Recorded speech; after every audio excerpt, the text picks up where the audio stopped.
the Institute of the Black World 21st Century, and I'm honored to welcome you to this emergency summit on Trump's assault on chocolate cities. It's time to ice ice.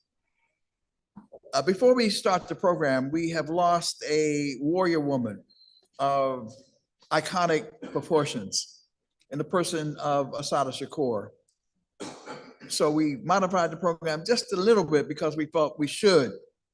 And so we want to ask everyone to please stand, and wherever you are, let's have a moment of silence for our beloved sister, Assata Shakur.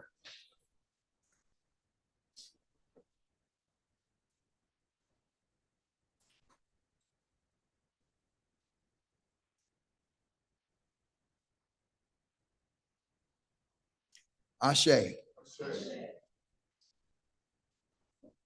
To begin our program, the person who is really responsible for this effort is Ronald Hampton, whom I consider to be the foremost expert on policing and all of those related issues. He's a bad brother. He's been doing this work forever and ever. It's a part of his heart. He's dedicated. He's committed. He spent his entire adult life working on these issues. And so we want him to come to bring greetings, and then I'll come back and say a word or two, and we're going to get right into our program for today. But would you please welcome our own brother, Ron Hampton.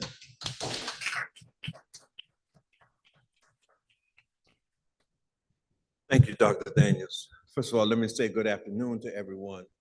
And Dr. Daniels always embarrasses me.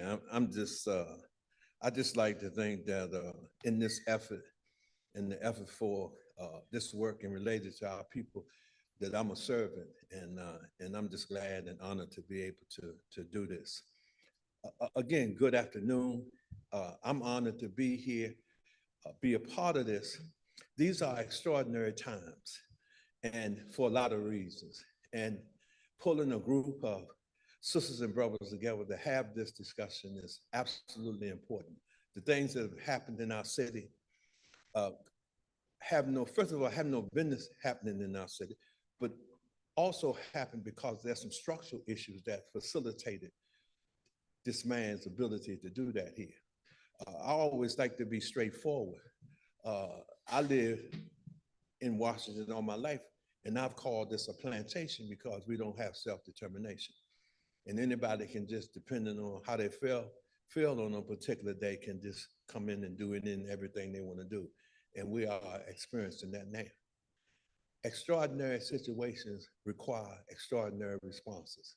And I think we have to have and put together that extraordinary response. I know I'm not going anywhere, and I'm prepared for the fight. And there's only a few times in my life that I think that I have said that and understood what it meant. And this is one of those times. And so I look forward to the discussion and the dialogue. I look forward to the second panel as we talk about what it is and where we move and where we're going, as well as the opportunity to have a discussion and dialogue with you all at a later date and time. But welcome, and I look forward to the conversation and dialogue. Thank you.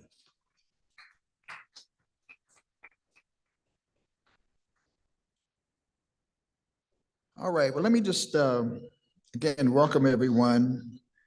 And we're gonna have a serious conversation this afternoon. And we hope people will hang with us for the entirety. We have some people who are joining us virtually. We appreciate all of those of you who have taken time out of your very busy schedules. Because in a way, we can't be too busy now. I mean, if we ever could be too busy, certainly given what we're facing, we can't be too busy now. Let me just frame this in this way. Because this is the Institute of the Black World 21st Century has a unique gathering of persons who are working on these issues. So I'm just going to read something that we sent out to some of our resource persons. It says, under the leadership of Ronald Hampton, who is a convener of IBW's Police Justice and Accountability Task Force, we have recently held a series of virtual and in-person gatherings under the theme, Reimagining Public Safety and Law Enforcement. In other words, we are committed to a new paradigm of policing. We are committed to abolishing the current criminal injustice system. That's what we're working on. And Ron Hampton is leading that effort. And so the ultimate goal, as I said before, is to, well, that's what we're doing. The ultimate goal is for us in the Institute of the Black World 21st Century to actually pull together a commission, a national commission to deal with these issues, as well as some of the people that you will be seeing being a part of a national network of resource persons who can be available to in your communities to address these vital issues. So that's the sort of the mission and the uniqueness of it is, and there's some people who might object in some ways. We have socially conscious police officers, which is what Ronald Hampton is. And I know in some quarters, if you say the word police officer, that sends up an alarm. But historically in our community, in the era of Black power and Black nationalism, we are honored that we had people like Ron Hampton and others who rose up inside of police departments to take them on and to challenge their policies and so forth. So we have socially conscious, we use that word deliberately, police officers, police chiefs, former and current. We have correction officers, we have scholars, we have wardens and former, we have a unique group of people who can bring their prism and their ideas about how we move the subjective forward. And this is one in a series of activities that are being held by many organizations. But we have a trajectory, and that trajectory is leading to actually in this coming November, we'll be gathering many of the resource persons who are viewing it, who could not participate today or could not be present. We'll be coming together for an in-person gathering to continue to advance that objective. So I wanted everybody to be kind of clear of what it is we're attempting to do with the Institute of the Black World 21st Century. And we're delighted that, again, you are a part of this mission and a part of this program. So now we thought it would be important to hear the voices of people about this question of the occupation in its many ways. And I hadn't been to the city of DC recently, I saw it on television, but to see National Guards people still on the streets and so forth, it's an interesting phenomenon. And by the way, we know that with rare exception, and it's very rare exception, we're talking about, this is the original chocolate city. And what we're seeing is it's really the chocolate cities where you have Black mayors, whether we agree with those mayors or not, who are bearing the brunt. And so we want to hear the voices, particularly of some who live in DC, but who may have a reach beyond that to say something about what is occurring. And we're, first of all, really delighted to have the next congressperson, well, maybe I shouldn't say that, but I will, from the great city of Washington. Well, it's the capital, I mean the state of Washington, D.C., Brother Kymone Freeman from WEAC. Would you please come to the podium and have your say, sir?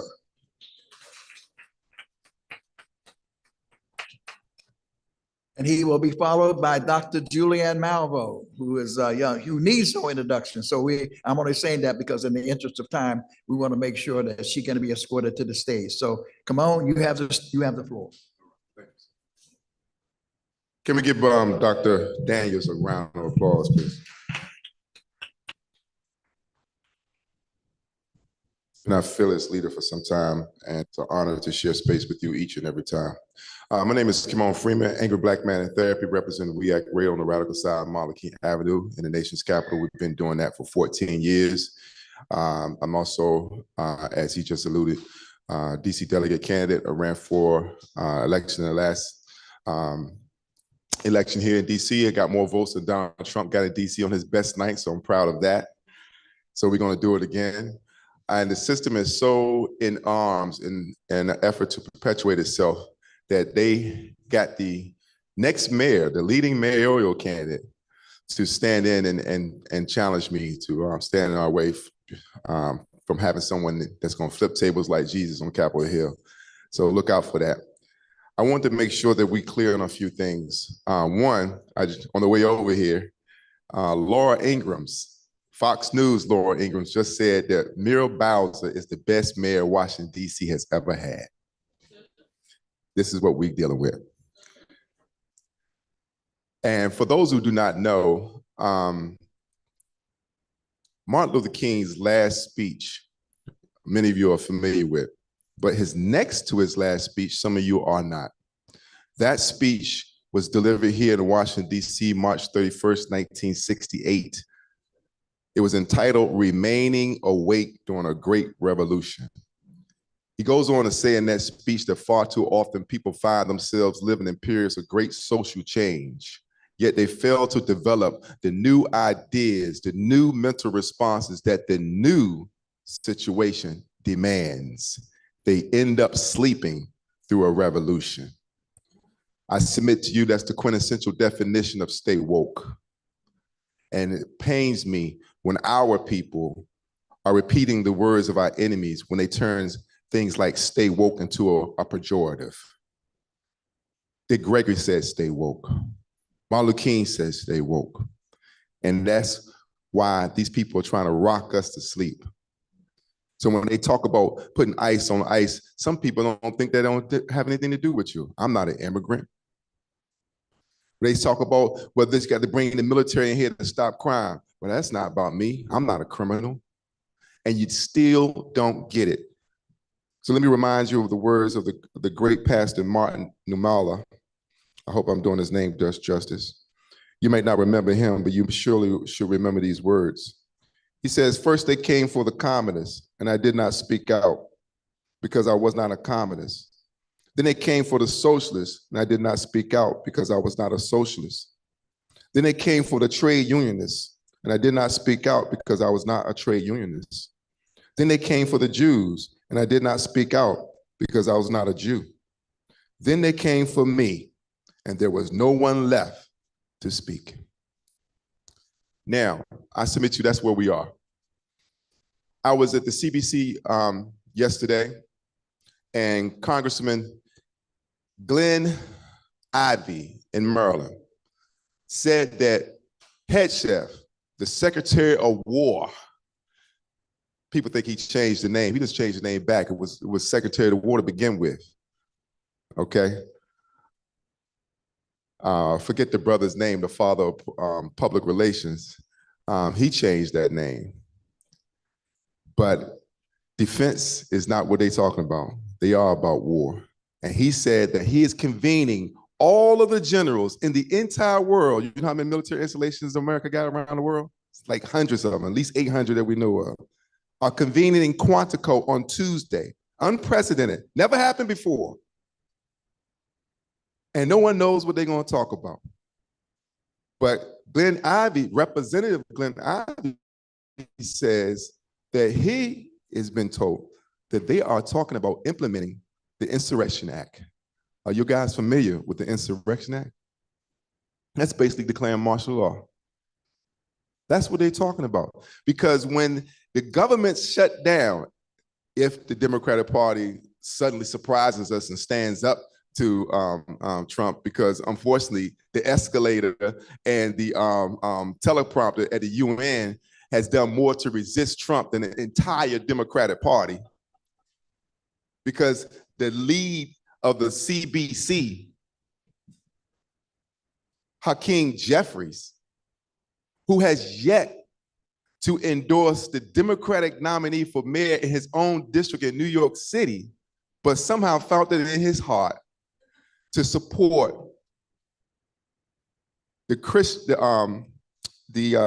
what's the brother's name? Charlie Kirk. Can't even get that man's name out my mouth without a straight face. He honored the life, legacy, and work of Charlie Kirk. Voted for that, but refused to endorse the Democratic nominee for mayor. This is what we're dealing with. So come Tuesday, I want y'all to pay attention and stay woke and see where we go from here, chaos or community. But I'm not saying this is a woe is me and doomsday, because the American empire is falling. And this is that desperation to maintain itself. So when they go build alligator Alcatraz, don't think it's just for Hector. It's for Tyrone too. Because when they get done with Hector, they're coming for you. This is our time, the Institute of Black World, to stand together, join together, support the work that will keep us together, and recognize that all empires fall, and we should not be afraid of that. Great Britain was an empire, now it's just England. French Empire, now it's just France.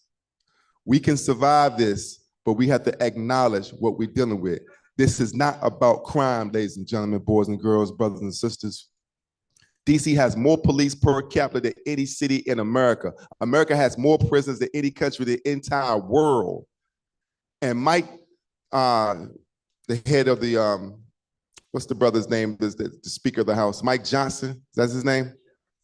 His district in Louisiana has a higher crime rate than Chicago and DC. So I submit to you, ladies and gentlemen, boys and girls, brothers and sisters, friends and enemy, stay woke. Thank you. All right, our Congressman, 2B. All right.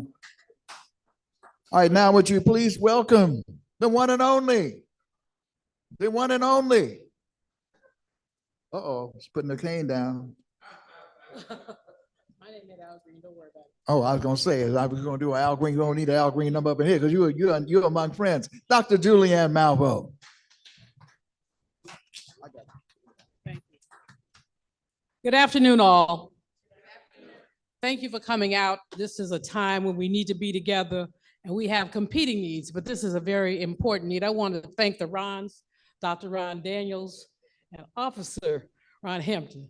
He be about the only officer of the law I give good props to because he deserves it. Actually, when I was in a high school, my best friend's daddy was one of the first Black police officers in San Francisco. And we'd be slow dragging to the red light and Officer Barnes would come in with his gun. The brothers would drop us. I mean, you in a good grind, drop. Good grind, he just dropped you. And I could not, until he passed, I could never, he kept saying, call me Aaron, call me Aaron. I couldn't do it. I called him Officer Barnes till the day he died. There are some good Black police officers, and many of them have been harassed because they lift us up. They've been harassed because, and I know the Mr. Barnes story, which I won't tell you because I have 5 minutes, but suffice it to say that he was hazed like crazy. People urinating in his locker, taking one of his shoes because he was a Black police officer. So we have been assaulted on.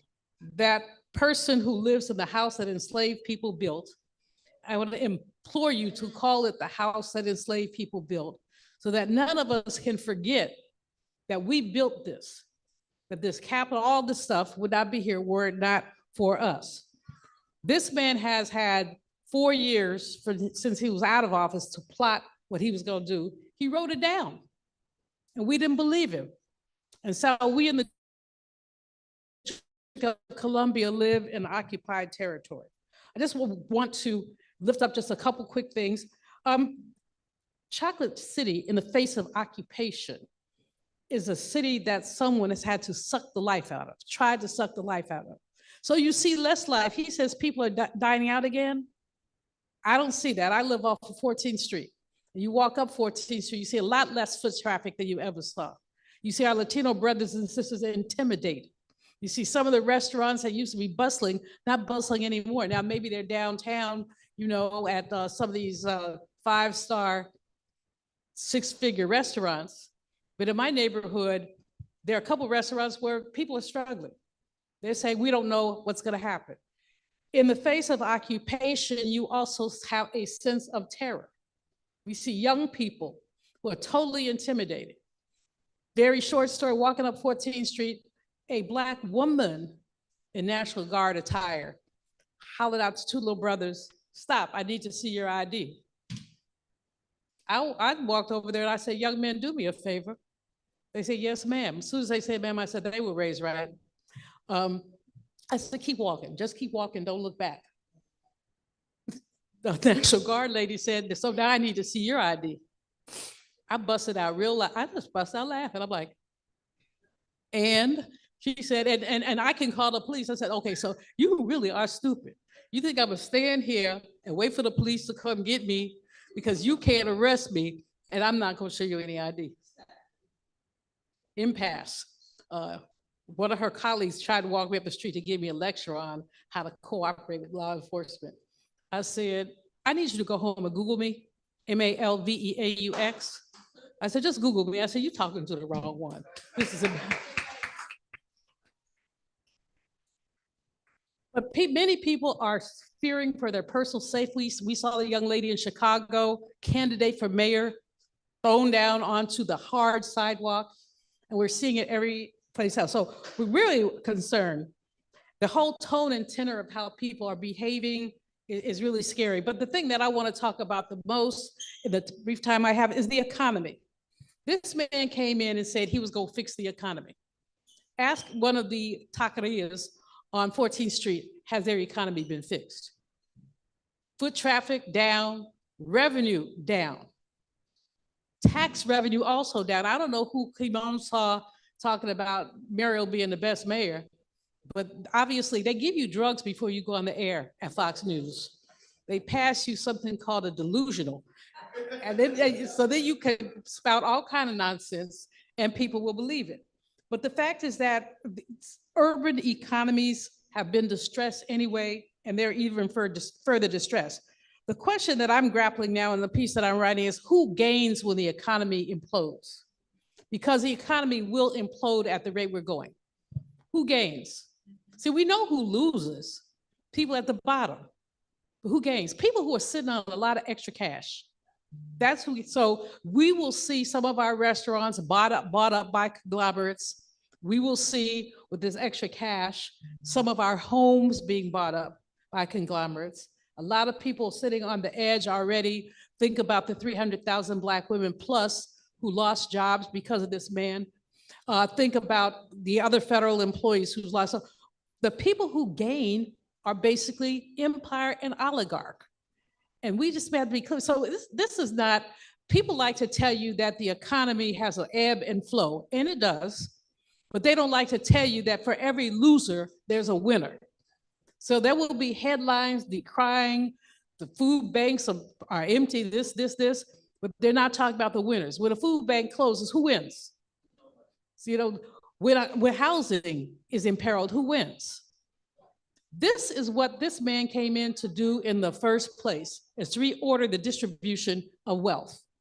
Just reorder it in a way, Biden did a little, not a lot, but a little to try to rebalance some things. But this man has done everything he can to make it worse. And so when we look at the occupation of this District of Columbia, we look at this occupation and we look at those who are being made vulnerable by this occupation. And the question then becomes, what do we do to protect those at the bottom from this occupation? Because that's the imperative. What do we do to stop the effects of a profound occupation? Something, I'm sitting there, Doc, something that did not have to happen. And then I'm just gonna shout out with negativity, Chuck Schumer, wuss. Hakeem Jeffries, wuss. I mean, how do they vote to canonize? I'm sorry the man is dead, but a little brat with a nasty mouth who called Black women stupid. How do they vote to canonize him? We have to resist. Thank you. And please accept my apologies. I'm gonna hang out for a little while because I want to hear the panel, part of the panel. I also have to get dressed to go hang out. This is my first party of caucus. And I'm going to Dr. Julianne Malveaux, give it up for her. All right. A national treasure, one of our great leaders. We understand that Denise Barnes Rolark is on her way, a courageous sister here from the district with the Informer newspaper legacy from her father, having been tremendous in terms of the work of resistance and building out, and she's carrying on that tradition. So we will incorporate her in the program when she arrives in between the panels. We do have a representative that we're hoping comes from the Swan Academy, some young people who have a list of demands, and we understand that they're on the way as well. But now we have two panels, and we want to invite Pastor Michael McBride to the stage. Pastor Mike, I know I saw Pastor Mike here, and Pastor Mike, if he could sit close to me, I have to hold him close, so I'm gonna have him sit right in the seat right here, Pastor Michael McBride. And so here's how it's going to flow. We have two panels, and the first one is designed to deal with the question of what is actually happening. What is the real data in the face of all of these assertions and fabrications and whatever? We have people who know what is happening and also have solutions. And so this is going to be the first panel. The second panel is going to be dealing with this whole issue of violence in the community and how it gets dealt with, because we have people who are winning. We are working on this issue. I mean, this is not something that we are not aware of. I mean, it's our people. We have people we have leaders who have thought through how to address this. And some people are doing both, but we have a panel dedicated to that as well. Now, some people are going to also be joining us virtually. And we hope that they will be a part of the conversation as well. So again, two panels, but in between the panel, we will also bring the representative from the Black Swan Academy, and also we'll bring on Denise Barnes Rolark. So to start our conversation, and we'll ask them to just do a quick introduction to themselves, a single word, because I don't have my introductions in front of it. Our first panel, we have Sonia Pruitt, and we have Dr. Divine Pryor, who's going to be joining us virtually. We have Pastor Mike, who's here with us, and we have Bethany Young and Nana Jompe, who's with the Black Alliance for Just Immigration. And we're going to do a couple of rounds of questions, but first off, we want to really start with some table setting, and others can contribute it too as well, because we have this great scholar with us, and she's a bad sister, Sonia Pruitt. So Sonia, I'd like for you to begin the conversation by just giving us a sense of, they're talking about the crime is up and the people are scared and frightened, and maybe that's true, but what is really happening? What does the data show in terms of the research and the work that you're doing? And then we'll come next to our sister, Bethany, and we'll go from there. So you have the floor. Thank you. Okay, great. Thanks for having me. Good afternoon. My name is Sonia Pruitt. I am a retired police captain. I worked in Montgomery County, Maryland for almost, you can't hear me? How about now? Is that better? Okay. That's I better. worked in Montgomery County for almost 30 years. I retired. I started a company called the Black Police Experience because our experiences were being silenced, ignored, and we were like the people who spoke before me said, we getting beat down inside of our law enforcement agencies. And so I wanted to elevate the voices of officers who stand for the community. Dr. Ron, you asked about statistics. So here's something I would like to start with. Black Americans represent about 13% of the population, but account for nearly 60% of gun homicide victims. Right? And that brings me to this narrative about our communities where we're painted as inherently violent. But the reality is the violence in our communities are a symptom of neglect, symptom of disinvestment, structural racism, and it's not a reflection of who we are as a culture or even of our morality, right? This is a public health crisis. We've identified that, but again, it's being ignored. And so when you place the National Guard and federal police officers in a place such as Washington, D.C., it is not with good intention.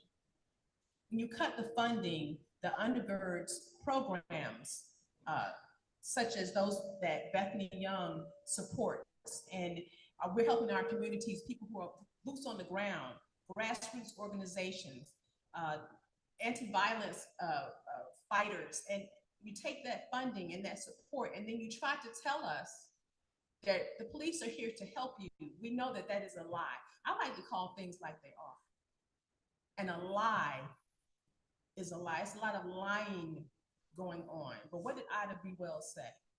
And when you have these situations, the best way to fight them is to shine the light of truth on these situations. So that's what I'm here for. And by the way, I just want to give a shout out to my mentor. I don't think he likes it when I call him mentor, but Ron Hampton.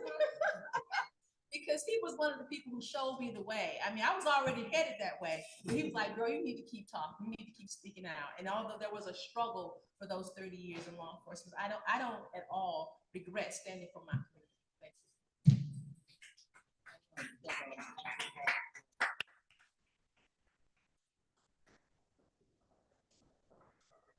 All right, okay, can you hear me?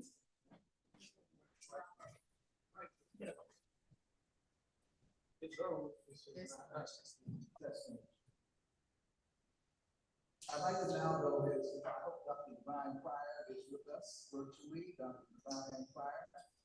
Dr. Divine Pryor has a unique situation in that he has established a community-based police academy of his own for very specific reasons. So Dr. Divine, are you there? Looking for Dr. Divine Pryor. So now we're going to move on to the next person. Supposed to be next up in line. All right, Dr. Divine. Oh, that's right, brother. Come on.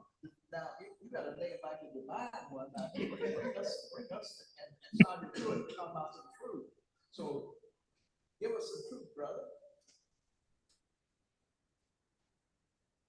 So Ron, I couldn't hear you. I can hear you in the background. I don't know what you said, but I believe you want me to just start speaking. Is that correct? Dr. Daniels? Yes, you are up to talk about the data as you see it and say a word about your unique formation in terms of approach to the issue. So yeah, you have before. I know you're in the middle of a big meeting, but give us some thoughts. First of all, thank you for allowing me to be among such distinguished experts in the field. It's always an honor and a privilege to work with you, Professor Pruitt. I'm so glad to see you again. I think that you framed the issue wonderfully for the few moments that I can speak. I guess the best way for me to go about this is saying that none of this is happening by accident. What do I mean? I mean that as an advocate, as an organizer, as a teacher, as a preacher, I, along with a chorus of other criminal justice experts, have been for the last 3 or 4 or 5 decades talking about how this criminal justice system is broken. A system that's undermining communities, that's separating families, that's locking up people for longer periods of time, that's just, devastating the future of our youth. And we've been really crying, oh, the system's broken, because it's been incarcerating hundreds of thousands and millions of our people every single year. And so we say we have to fix the system. I woke up in a cold sweat one night a few years ago, and I said, my goodness, we are helping to perpetuate a system that's contributing to our destruction and our downfall. What do I mean by that? I mean that the prison industrial complex, which is a multi-billion-dollar industry made up of institutions that are interdependent on each other, that have really crushed and destroyed Black and brown communities for years, is producing some extraordinary outcomes that are causing devastation to us and all those who we love. And if we fix this broken system, then the system is only going to be more efficient. If we fix this broken system, it's going to lock up more people for longer periods of time. If we fix this broken system, then this system is going to continue to leave a path of destruction in its wake. So we have to come to understand that the system's not broken. The system is producing the results and the outcomes that it was designed to produce. And the fact of the matter is that everywhere you look and you see people that are Black and brown finding themselves in these situations, it's not an accident. It's not by coincidence. It's by the very design. Where am I going with this? So it's time for us to talk about a total dismantling and a total restructuring of a system that has not worked and our best interest since its design. Since the institution of slavery to now, all we've seen is a new evolution of the same oppression, the same institutionalized racism, the same discrimination. We've seen ourselves as the targets of hate and of racism and someone else's biases and stereotypes. So we really have to really break this system. We have to crush it, and we have to rebuild a system that's fair, a system that's just, a system that's equitable, and a system that really produces justice. To even call this a criminal justice system is an oxymoron in and of itself. The system is criminal, it produces no justice, and until we dismantle and rebuild this system, we'll never see the fairness and equity that we're looking for. So those are just my opening remarks. If I get an opportunity to speak again in this interaction, I would certainly like to add some more layers to what I just articulated. Great. Thank you, Donna. You look at another opportunity to speak for the course of the conversation. I'd like to now talk to my sister, Dr. Attorney Bethany. So good to see you again. You're doing such magnificent work in terms of reducing the footprint and challenging the Washington D.C. Department in their face, saying here's the things that you can do and whatnot. And again, we are delighted to be with us and to sort of give us your sense of the picture. Not only in DC, but I know you've been doing some mapping around the country in terms of the critical question of what's actually happening in our community. So you have the floor. Thank you. Thank you, Dr. Daniels, and thank you, Brother Ron, for having me. My name is Bethany Young. I'm policy director at a DC nonprofit called DC Justice Lab. And our mission, in a nutshell, is to dramatically transform the district's approach to public safety through changes in the criminal legal system. So Dr. Daniels, you asked about what the real picture is. And what we know in DC is that crime is down, that homicides are down, violent crime is down at near historic lows in the district. And that's true for many Black cities around the country. Look at Baltimore, who's had, I think, historic reductions in violent crime recently because they're doing what works. I think we would all agree that any gun homicide or gun injury is too much. We don't want to see people in our communities, especially young people, struck down by entirely preventable and senseless violence. So any crime is too much. We can debate about what the numbers are, but any crime is too much. And we know what works to fix it, right? We know that National Guardsmen and FBI agents and ICE and increasing MPD's ranks by 1,000 is not gonna really bring the reductions in harm and violence that we wanna see. And so what I've been thinking a lot about, and we've been thinking a lot about at DC Justice Lab, is how do we get people to focus on what we know works? We know it's not about crime. So if we're having that argument with the people who are imposing this argument on us, where it's a straw man's argument, because this is not what the debate is about. But what I hope we'll have a little bit more time to talk about is what has worked in DC, what is working in Black cities around the country, and how do we get more of that? How do we protect those investments and those interventions that are really serving people in the way that intercepts them before they become a victim of or a perpetrator of harm in our communities. So much about some specifics in the conversation. When Congressman Kymone had his opening remarks, he talked about the concerns that some Black people have about immigration. Sometimes it's part of our community. We sort of see that showing up in the reparations bills. This kind of antagonism towards immigrants. And I don't think this maybe I'm through romantic and idealistic, but I don't roll with it. I think that we have to be united as people, whatever differences we have to work them out. Nevertheless, there is some of that kind of sentiment out there. And I'm delighted that we have someone who's been dealing with this question of Black immigration for a long time. That's Sandra Joffrey, who's the executive director of the Black Alliance for Just Immigration. I hope she's with us. Really make a special effort to bring her voice into this conversation. So, Nana, if you are there, you have the floor to talk about how this is impacting our communities, why we should be concerned about the issue of immigration in relationship to this overall question. So we have the floor.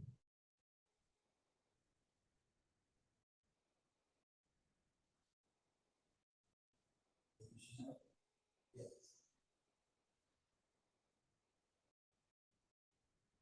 Okay, well, but she is not there. Hopefully she will be there. I know she's ready to be part of the conversation. So now I'm going to try to pass the mic. I deliberately made you last, but you have a way of summarizing and taking notes and getting a thought about what's going on. And we've been working on these issues for a long time. Well, in fact, develop some serious systems for addressing these matters, not only in Oakland, cities across the country. So now, in terms of what you've heard, what you know what's going on around the country, and part of the baseline, what is actually happening in our communities on these issues. Well, it's great to be here with you, and obviously all the loved ones I see in the audience that have been walking this road with us together. I will just start by saying that prior to the Trump takeover of cities, it is without question, according to the best research and data we have on our hands, that Black people have not been more safer as relates to the shootings, homicides, robberies, etc., in well over several decades. That the signature investments of the Bipartisan Safer Community Act, the resources that came as a result of the money through the COVID era investments, allowed us to be able to invest deeply in the robust nonprofit infrastructure of community-based, public health-based, public safety interventions. And that has been, in my opinion, the most prominent driver of reducing gun violence and violent crime in our communities in decades. I say that because I just saw a report that the Department of Homeland Security is now pushing out that's saying that violence is continuing to drop since the arrival of the National Guard. And so it is very important for us as a people to appreciate that when we have been given the resources and when we have been given the freedom and the opportunity to have self-determination around how we address the issues of violence in our communities, how we address the issues of mental health in our communities, how we address the systems impacted family members in our communities and reinstate them in the service of being guardians and protectors of our community. When we are able to do that, we see immediate reductions in violence in our communities. And it's very, very important for us to believe this point. It has been very sad to watch many Black folks, whether they be preachers or middle-aged Black people or politicians, Black politicians, be very mealy-mouthed around the role of the military and militarized policing being unleashed in our communities. It is because they have not internalized this truth and this reality that violence is trending down in the Black community. With all of the issues of underemployment and poverty, violence is trending down because we have used our tax base to raise up a whole workforce and labor force of individuals who can help address, redress, and target our attention on those at the highest risk of shooting or being shot. Less than 0.5% of a city's population is caught up in 60 to 70% of the violence. So it is not rocket science to say that if I have one aching tooth, I don't pull all the teeth out of my mouth. I actually focus on that painful tooth and try to save it first. Somebody say amen, right? Amen. You don't just pull it out because it's hurting. You try to save it. And most of the time you can't save it with some feelings. Somebody say amen, right? You know, all kinds of things. Well, I believe that the young Black men and increasingly young Black women and others in our communities can be saved. We must believe that as a people. We must believe that as leaders. We must believe that as elected officials, just like others believe that their young people and families are not lost. And so that is, certainly my introductory comments. I do believe that we now have a clear strategy on how to reduce violence in our communities without growing the prison population, without depending on militarized policing. I see my homie, for years, Judith, she talking about she's smiling because she got 5 weeks left before she retired. I'm like, you ain't getting out of here that easy, girl. Touch your neighbor, right? But there are people that understand this work, and we ought to depend on the expertise in our communities and to not give way to this return to a tough on crime era that we know is a failed project, and it is offering us a false solution. All right. Well, we're moving right along, and yes. And please let me know if Nana has joined us or not, because we certainly want to hear her voice. So Louis, let me know. Now, I want to sort of have your comments, and Pastor Mike, to some degree, you begin to deal with it, because I think that sometimes it's a matter of narrative. And it's because what I always try to caution people is we can state the statistics and the data. And Bethany, you mentioned it too. You said crime is down, but there's still crime and violence, and it's still too much and whatever, but even though it's down. And so the question is perception. The perception, there's this perception. And what happens on the news, man, they always show the worst stuff, the most gory, brutal. I mean, and then you get traumatized seeing this stuff over and over and over again.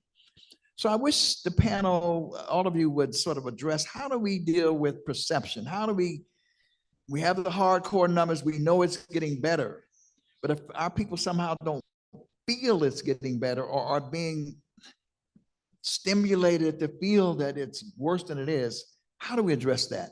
Sister Sonia, would you start us off? Sure. Are you all able to hear me now? No? How about now? Is this better? Okay, great. Thank you.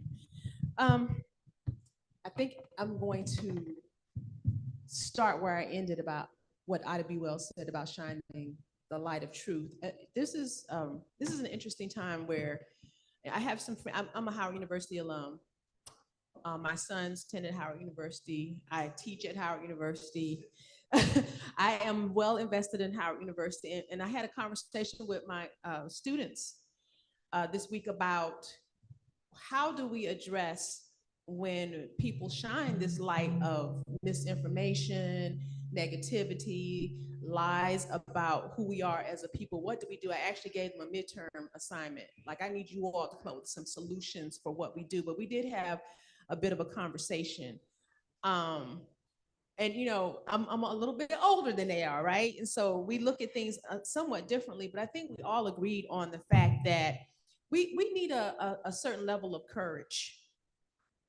We need to be brave.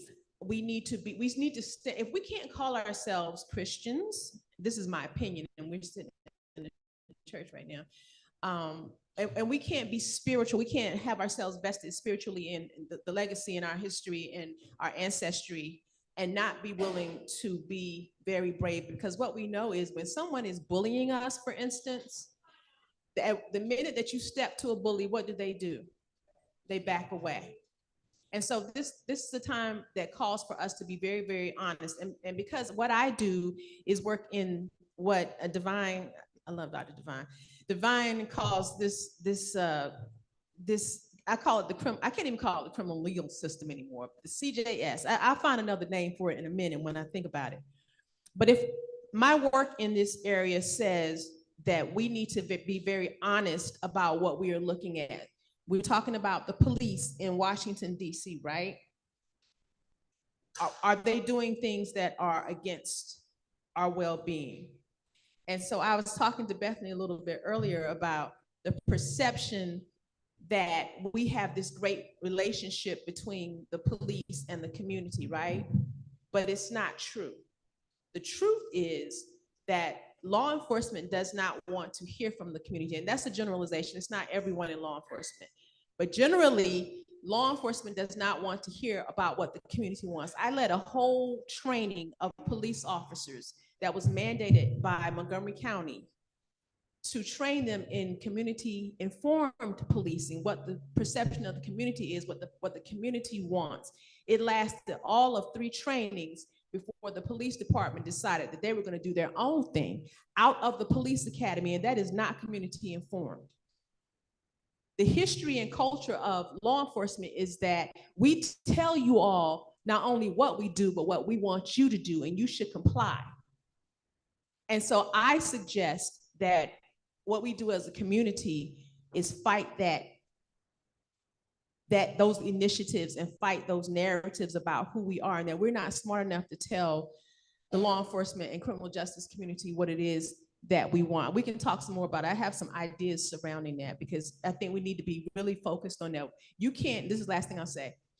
Dr. Devine talked about abolishing policing as we know it, but you can't bring down a system without knowing where to place the dynamite, which is why it's important to have people like myself and other people other colleagues that I work with in Ron Hampton to talk to the community about what that looks like.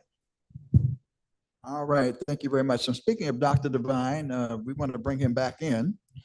Dr. Devine, for your observations on this question about perception and how do we overcome the perception so that our people are just not continually traumatized, and we can continue to make the progress and in fact celebrate the progress that is being made. Dr. Devine, can you rejoin us? Yes, thank you, Ron. I can hear you very good now. I didn't hear anything you said earlier, so I just kind of went off, the energy. Again, this whole issue about, violence, crime, and its perception by our people, I think it requires us to be far more engaged in the process. The work that I'm doing in New York, and I'm going to begin to do in other cities around the country, is this whole idea that public safety is a shared responsibility. But underlying that is really the idea that the community should be more rooted and more invested in their own public safety. Many of the things that law enforcement claim they're responding to are really issues that we can handle in our communities without the involvement of law enforcement. Law enforcement themselves will tell you that they don't have any expertise in dealing with people with mental health issues. They'll tell you that they don't have any expertise with dealing with people who are living lives with addiction and substance abuse. They'll tell you that they don't know how to handle, homeless populations and garner the resources to help them be whole again. They don't have that expertise, so why are they operating in these areas? So as Professor Pruitt pointed out, we have to shine the light on these things, and we have to bring to reality the fact that there's a different way that we can do this. And the way we're attempting to do this through the People's Police Academy, which I run, is really build community muscle, really get the community really involved and engaged in their own, public safety. And we really need to reduce our dependence on law enforcement. What I mean by that is we need to stop dialing 911 for every issue in our community. The youth are playing the music too loud, call the police. 2 people are having a disagreement, a domestic dispute, call the police. Any situation that happens in our community, we should be able to handle, and only those things that we can't handle, only then should we then engage law enforcement. And even in those circumstances, we really should manage their footprint in our community. We should always have community control of every aspect of what's happening in our community. So one of the things that we do is what we call an information exchange experience, and we bring the community together, and we also invite law enforcement, and we have a dialogue, and we have a discussion, and sometimes it's a debate, but it's all for the sole purpose of us engaging in an outcome-based, solution-oriented, problem-solving interaction.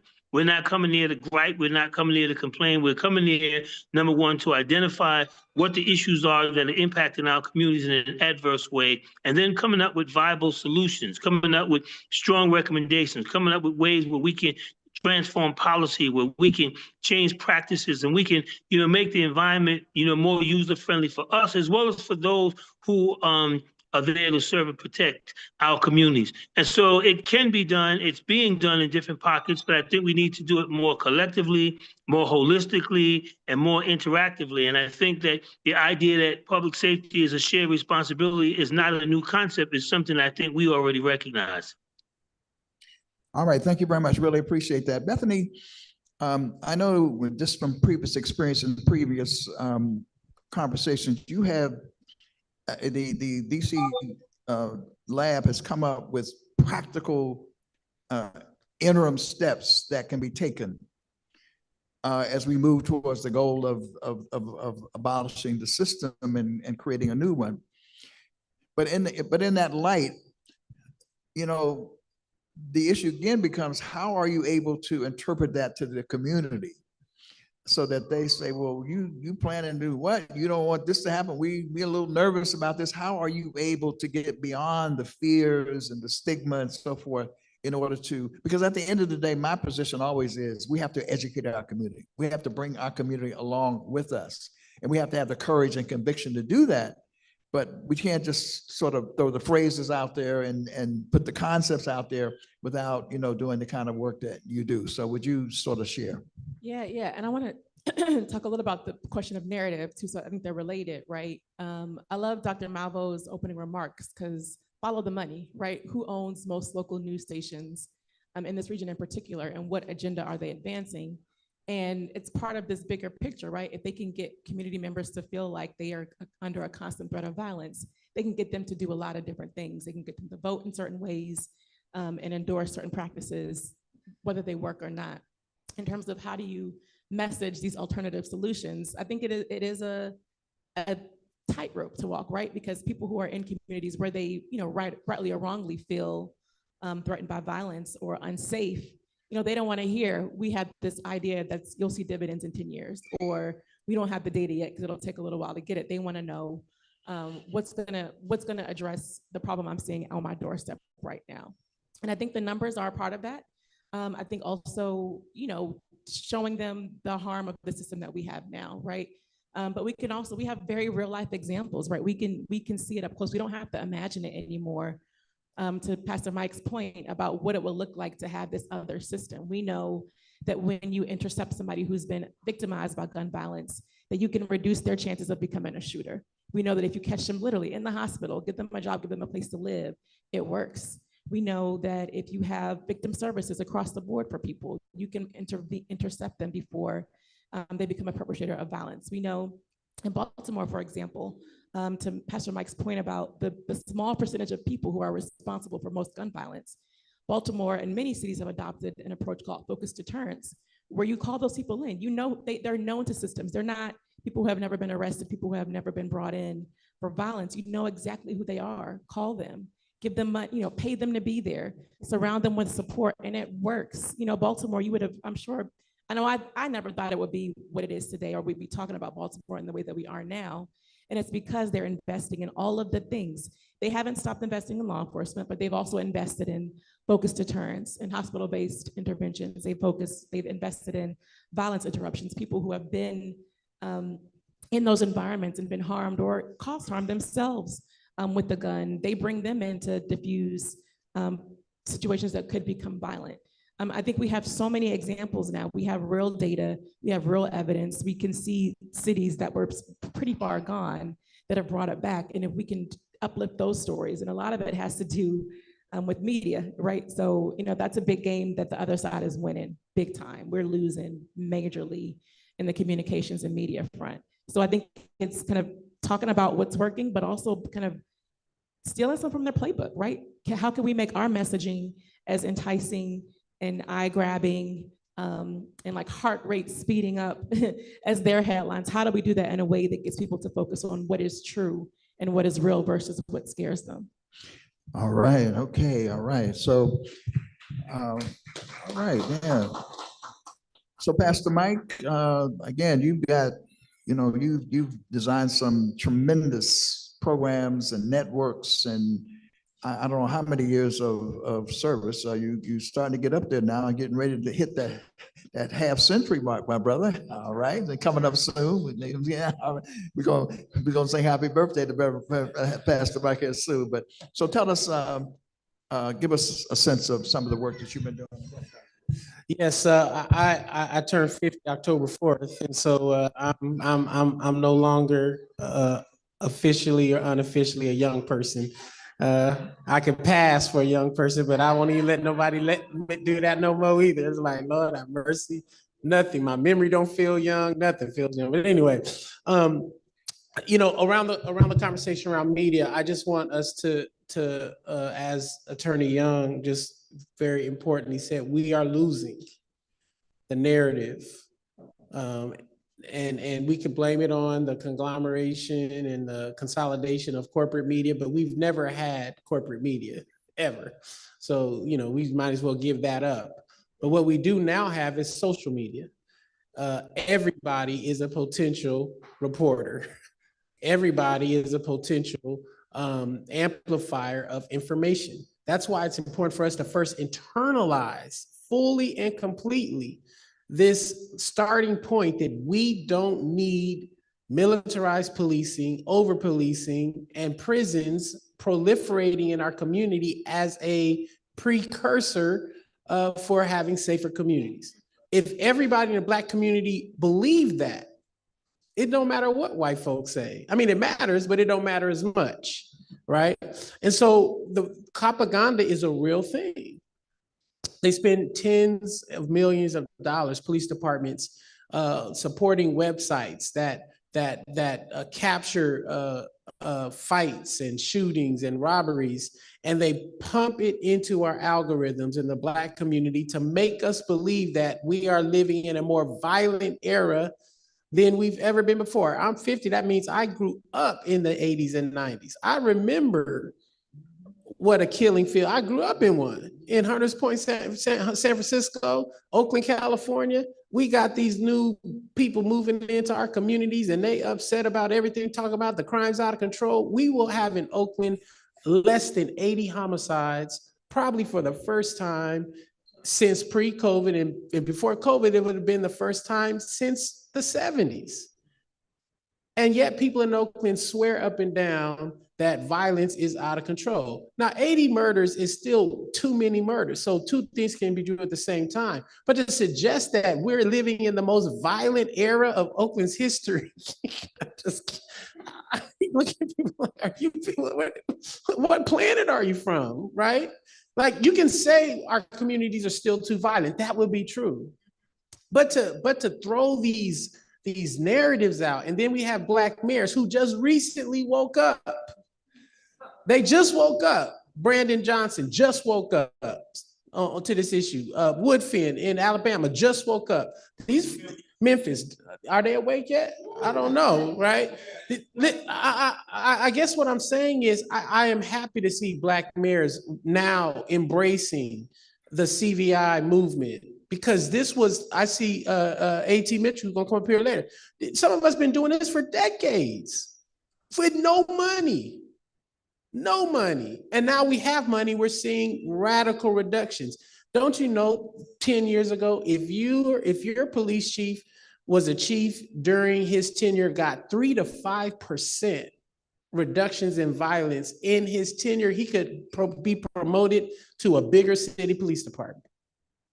The work we're doing on average can get 10, 15, sometimes 30% reduction in homicides and shootings in less than 18 months. I mean, these are historic reductions, and it's not happening by clicking your heels and wishing upon a star.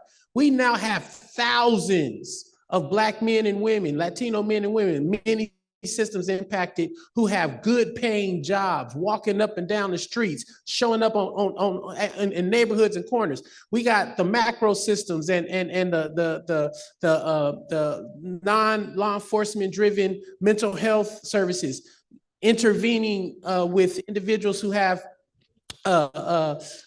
mental challenges happening. All of these things are now being institutionalized in our cities. This is the future of a non-law enforcement centered public safety system, but we must first believe it so then we can amplify it. Does that make sense? Yeah. We have to believe it. We have to become proficient in this work. It to me is unconscionable for a candidate for city council, governor, president, mayor, dog catcher to be wanting to lead in the Black community and you don't know how to achieve public safety and community safety in your community without a knowledge of this work. You could not be an executive leader of a city if you didn't know how to balance a budget. If you don't know how to negotiate a union contract, folks will laugh you out the room. And yet, you can claim to be a leader of a city and you can talk about everything else except for how to achieve public safety and secure the safety of our children without throwing them in jail, expelling them from school, putting them out on the streets, and leaving them into the jaws of law enforcement. This must be, I believe, the foundational knowledge base that we must internalize. We should do it. We can do it. It must be done, or else we are giving our future over to a Christian nationalist, white supremacist government who now is, as we've already heard, mobilizing the military to bring into our communities with no justice system in place to hold them accountable. All right, let's give this panel a big round of applause. Let's give them a big round of applause as we get ready to transition. So we're going to ask you folks to vacate the stage, and we're going to ask Tyrone Parker, Joe Patterson, Nene Taylor, Andre Mitchell-Mann, all of you to come up on the stage and grab a seat. And in the interim, while we're waiting for that to happen, let me just make a couple of observations. Incredible presentations that were made. And we're going to ask Denise Rolark-Barnes to get ready to speak at this point because she has arrived. And we said that when she got here, we would give her the microphone. But the point we want to make is, among other things, what we try to do in IBEW is bring the kind of voices and expertise that you heard together. That's kind of what we specialize in doing, is different organizations. They don't all belong to the same organizations, but we're all sort of feeding off each other and sharing information with each other.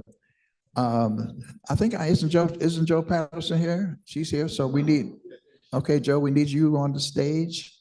And let me see, Nene Taylor, is Nene Taylor here? Nene, not here. Has the person from the Swan Academy come yet? Or it's not present, supposed to be on the panel as well.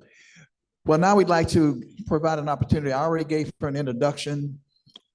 When I looked in my packet from the Congressional Black Caucus, I saw an edition of the Informer newspaper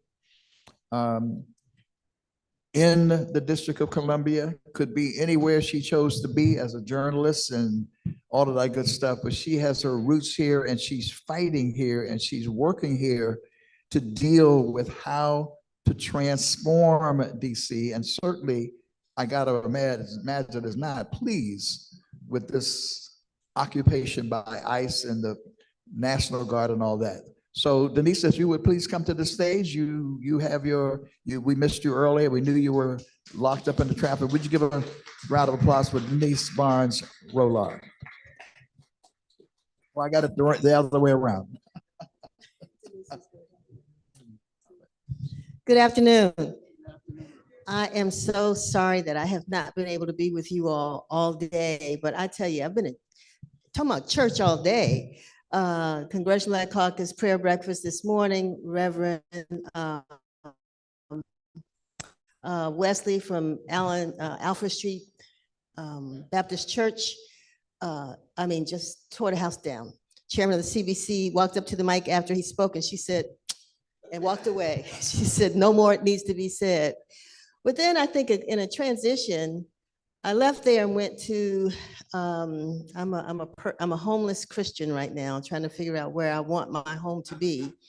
I'm kind of halfway divorcing my church, but you know, so many of us have done that. And so we have to now do something a little different, which is part of what Pastor Wesley said this morning.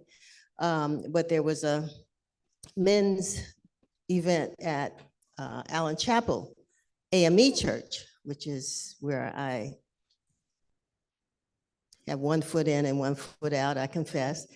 But it was amazing to me. And after hearing your speaker a few minutes ago, is that not only do mayors and elected officials not know how to keep our community safe. A lot of our pastors don't know how to keep us in the faith, you know, and so because we operate in silos so often, we're not sharing information with one another. The question was, where is the church going from here? And it was a question that was hard for this person to answer. It was very, very hard because the vision was missing. And therefore, I don't think that maybe he believed that the people in the congregation really had the equipment or the tools to help this church to become what it was, to return to what it was. And so here I am at another church, third church for the day. And I'm going to walk out of here feeling really blessed and hope that I leave some message of significance. But as you all know, I live in Ward 8. My business is in Ward 8, and I never saw any National Guard in Ward 8. And as you all know, we are considered the murder area of the city, east of the river. And mind you, I hear about what I heard before. I mean, even my own sons, I thank God, could have been victims of violence right in my front door. Not only from some kid who just came by randomly shooting. My son had a bullet that went through his baseball cap, missed his head. This is about 15 years ago. But then even at my front door, when some police officers pulled up on the same son in front of our house, and because my son did not want to give his ID, I'm in my kitchen cooking, and my son opens the door, but I see a policeman standing in my living room. And my son's trying to tell him, I live here. And this officer is asking me, who is he?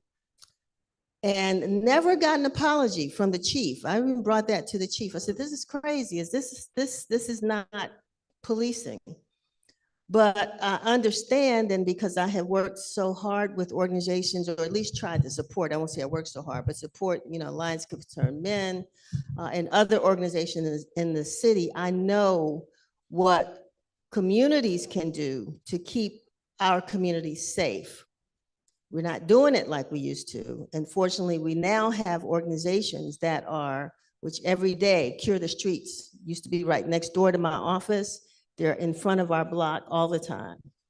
And the city has even come up with, what is it called? Safe, I forget what it's called, but where kids go back and forth to school, safe passages, right. So we have a sign on our door, which if a young student is encountering some challenges, that they can come in. But I found, unless they're really being challenged, there was a young girl that was in a fight with another young girl, was beating the daylights out of her. So I had to bring her into my office. Of course, she cursed me out when she got in there, but I understood because she was still caught up. So it didn't, I know she was caught up until her family came. But a lot of times those kids don't want to come in. They don't want to show that they're frightened. They don't want to show that they're afraid. They don't want to appear as though they have to escape. So I don't know if safe passages really work, but at least the door is open. So I, want to say that I think the biggest thing that we have been seeing is more police presence in our community. Again, someone said in church this morning that kids don't really care whether the National Guard are there because they're not afraid of being killed. I'm not going to accept that. It may be true, but I'm not going to accept that. I don't know any young person. I have a mentor, Tyrone knows. He's back in jail again, Tyrone. He just got arrested last week. He's been in jail more than he's been out. He's 28 years old, but he told me, Miss Denise, when I talked to him yesterday, I know God is on my side. Last time I was out, I got my ID. I'm finally getting my Social Security card. I got my food stamps. I did this all on my own, but the devil keeps following me. I'm back in jail again because he didn't pay his fare on the Metro. And because he had a warrant out on on him for something in Maryland that he was supposed to be going to court for next week. They put him back in jail. I'm in here, Ms. Denise, I'm in here with murderers and rapists and child molesters. I do not belong in this place. Tyrone, we know he doesn't belong there, but we're so happy that he realizes now he knows he doesn't belong there. And so I'm hoping that this will be his last, encounter. I mean, maybe it'll be his last encounter with MPD, but hopefully it'll be his last encounter with the criminal justice system. But he wants to live. He doesn't want to die. He said, I've been around people. He said, my friends now, they got cars, they got girlfriends, they got wives, they have kids. I want that. I want that. He doesn't want to die. He's 28 years old. So I think we as a community have a lot of work to do, whether we're part of the National Guard, whether we're part of our local police department, whether we are a government worker, no matter what we are or what we do, we all have a lot of work to do to keep our community safe and to look out for our children. And so I'm not, hopefully I was on point because I don't really know what I should have been talking about, but but I did want to just say, I come here sort of filled with more of a passion to do what we can do. And in my job as publisher of a newspaper, and I tell people, I've been saying it all the last few days, and you all know it, we're storytellers. And what we've got to do is to tell more stories about the things that are positively working in our community and continue to challenge the institutions that don't quite get it, right? Because they don't know, we only holler when things are bad, but we never come back and say, that was a good thing you did. This is how it worked. This is the benefit. This is what works. And that's why we want to cover what the Alliance of Concerned Men, what they do, the kind of work that they do, because that message has to get out. Because if we put one step forward, it makes a difference. It makes a difference. So I'm going to end.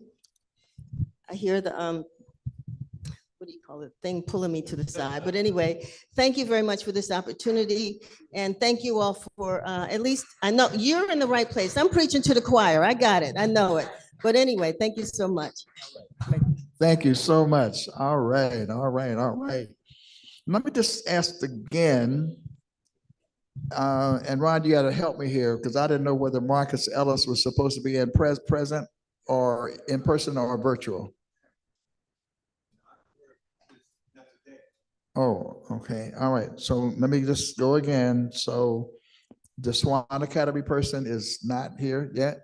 Okay. I just didn't want to, they were young people who have some demands and we wanted to create a space for them. Well, we're going to move our program right along. And because we have folks who are on the front lines and we want to hear the work that they've been doing. And we have 3 of our panelists who are here. And then after that, we have a segment. We have people who are part of our resource networks, some of whom may have joined virtually, and we're going to create a space for them as well. But you've heard over and over again, including with what Denise just mentioned about telling the story. But I'm blessed to have heard the story, and I'm blessed to have known all of the persons who are on the stage. And the work is getting done. It's getting done. And I'm going to start with, even though I keep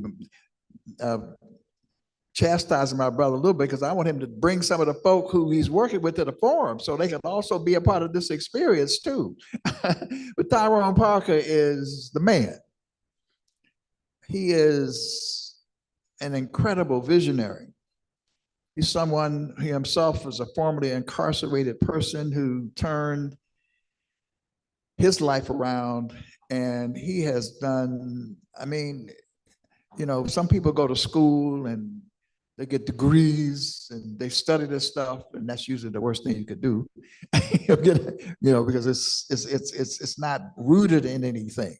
Like back in my day, our mother's father said they didn't have no mother wit up in it. No common sense up in it. but Tyrone Parker has used, he has written the book through his own life and experiences through the Alliance of Concerned Men. And so again, we have a couple of rounds of questions, but just to start us off, Tyrone, it gives us a snapshot of how you came to be and what works. Tell us what actually has worked and how you have demonstrated that it works. And I'm going to give you this mic because the other ones don't seem to be loud enough. Now I'm going to give you this. Put it in here for me. No.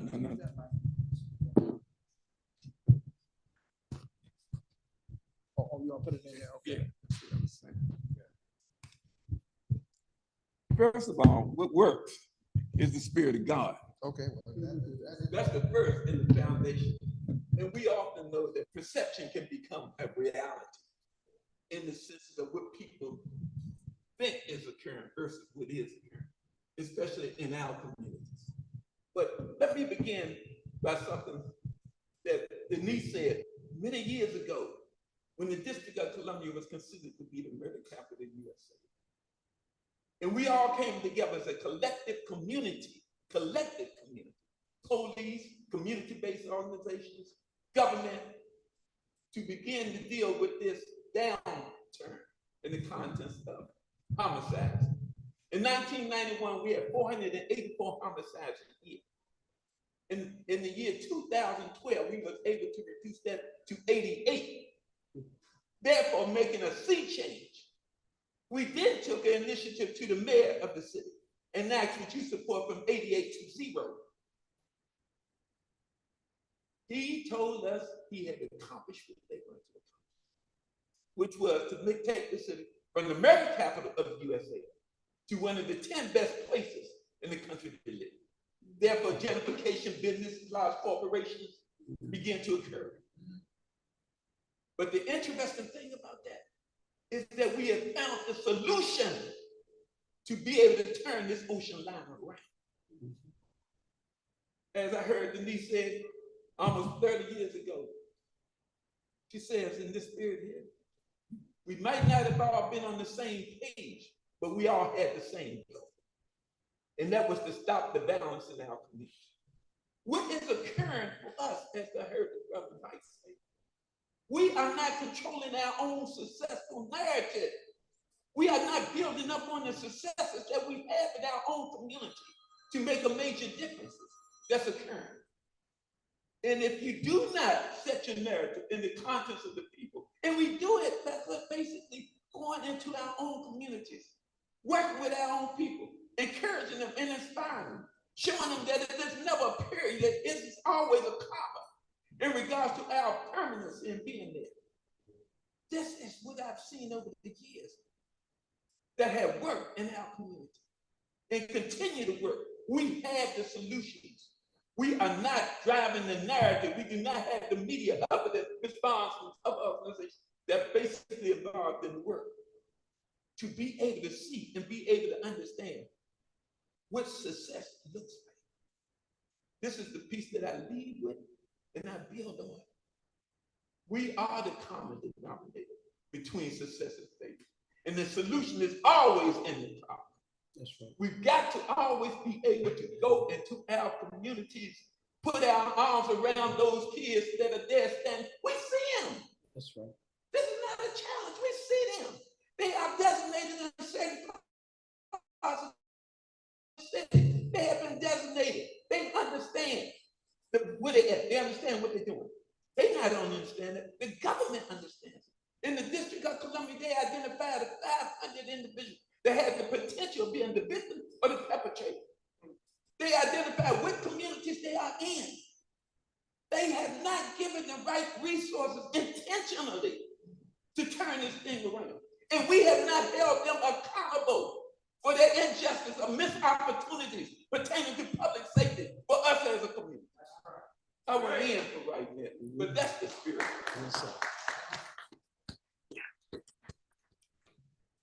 Now I want to turn to Joe Patterson.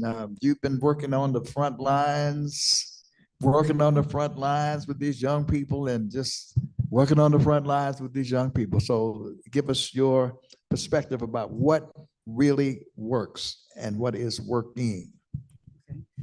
Good evening, and also praise God. And I'd like to thank you, Dr. Daniels, for inviting us. When we talk about the gun, you can't hear me? Hello?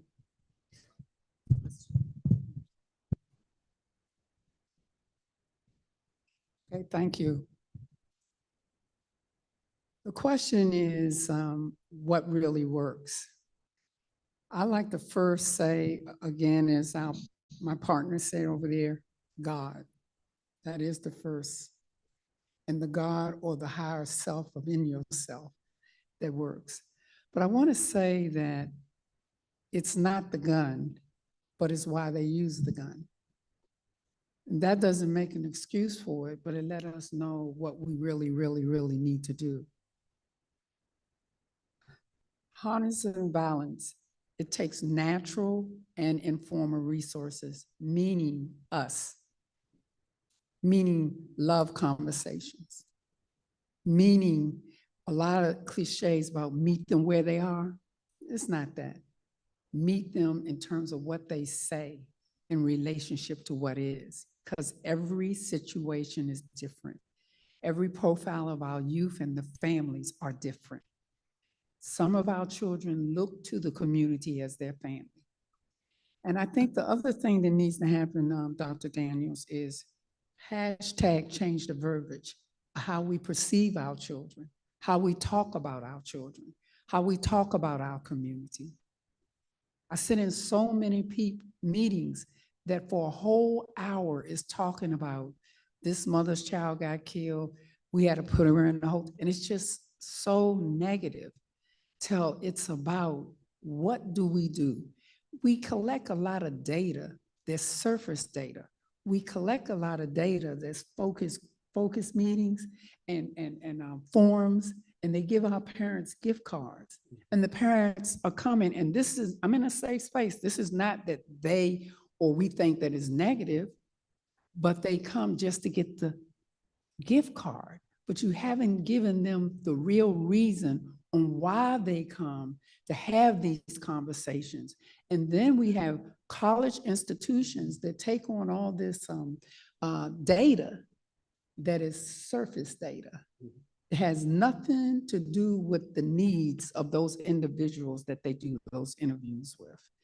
And so that's the other thing that I think needs to work. And I also think what works is the we. We have to unify. We have to unify not in the word unify, but really stand beside each other, with each other, whether we love or like or dislike, don't like the way our hair is or whatever it is. But we have a goal that I say, what about the children? We're all destined to nothing if we don't keep in our minds, what about the children? And that's even in the Bible in a short scripture. I'm not going to quote it the right way, but he said how highly blessed we will be if we take care of the children. And so we also got to talk about legacy work, teaching worth of self. And also, I heard someone early in the audience, or leave up here, that talked about systemic failure. Systemic failure is there all day, every day.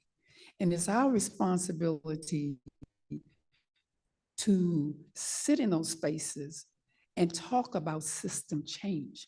A lot of times, Ron, I'm in meetings, and I tell them, I said, all we've done here is sit here and talk about the parents, talk about how bad our kids are, but you don't never, and I don't care if it's the judges, but you never talk about your failures. They have failures. CFSA has failures. All our different organizations has failures. You take one child from a mother that's abused and put them in a foster home, which is abuse. So we got to look at things different. We got to approach things different. And my final belief in all why I stand on Parent Watch, I believe that if you heal a parent, heal a child, heal a family, we will have safer communities. And what we need to understand is that we're all parents. You don't have to birth the child, to feed a child, take care of a child, and love on a child. So that is my short brief. And let's begin to define our families and our children different. Thank you.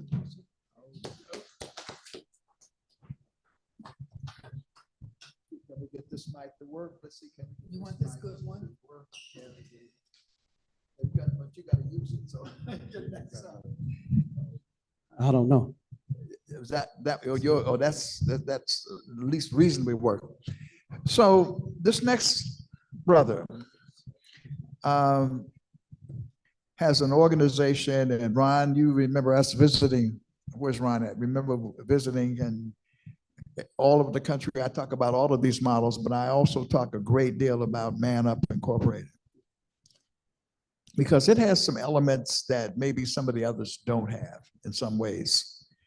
And I really appreciate him, because I said, you know, we want you to come and be in person, because the in-person interaction is better than the virtual person. I wanted them to get the unadulterated, like Malcolm said, you know, you put too much cream in the coffee, it'll put you to sleep. I didn't want that to happen. I wanted it to be, you know, straight black and ready to go. And so the organization is Man Up Incorporated. So I wanted to turn the floor to you to talk about your experiences and what is happening in East New York that has been proliferating now throughout the country based on your leadership. So would you please give a warm welcome to, he jumped on a plane and came all the way down here just to be with us, A.T. Mitchell Mann. Thank you. First and foremost, thank you, Father. I mean, I really love Baba Dr. Ron Daniels, and I love the entire IBW team. Every time that I'm in person amongst you, it is definitely always a refilling sort of feeling for me. I appreciate the invites. I appreciate all of you. I appreciate the city of DC. To me, this is still chocolate city to me. I'm sorry, I'm colorblind. So I don't see nothing but my people when I'm walking. I'm just like they don't recognize us, I don't recognize them. So it is a pleasure to be back here in the city of DC amongst my family and my friends and colleagues here. My name is Brother A.T. Mitchell Mann. I'm the proud founder and executive officer for a community-based organization in Brooklyn, New York, called Man Up Incorporated. I founded this nonprofit now 20 years ago after the unfortunate shooting of an 8-year-old whose name is Deshaun Hill. We call him Day Day. And every day since Day Day, we've had increased our presence on the streets in New York and throughout now the country. And that's why I'm honored to be with my comrades here as well from throughout the country. So I'm glad to just lend in my voice and just to be alongside so many other of you, and just to be amongst you is just a pleasure to lend to this conversation. The unique thing that Brother Daniels talk about that we use in Brooklyn is something that I too, like you, I think it's not complex stuff. Our problems are not complicated, as been mentioned. This is really some simple stuff.